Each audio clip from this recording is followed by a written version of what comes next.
and it gets really excited when that envelope comes. To Erika Worobec of Cecil, Pennsylvania, mail-in voting is more than just her civic duty. It's also a family ritual with her 10-year-old son. There's no stickers involved, but we still get to vote.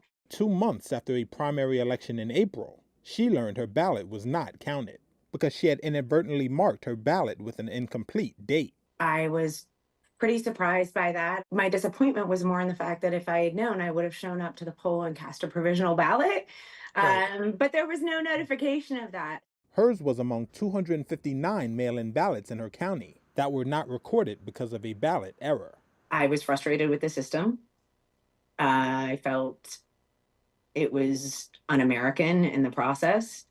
And I felt like my civil liberties were infringed upon. We live here because we have a right to shape our government. And how could primary results be accurate if so many ballots were not cast?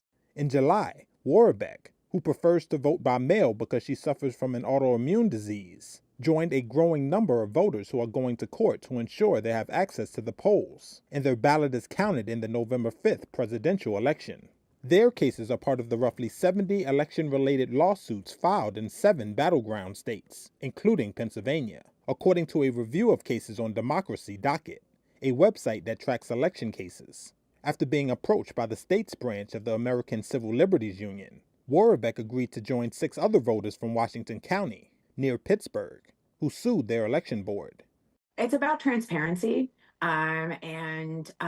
When you go and send in a mail-in ballot, there should be correspondence back to the voter to let them know that not only their ballot was received, but that it was also processed and counted.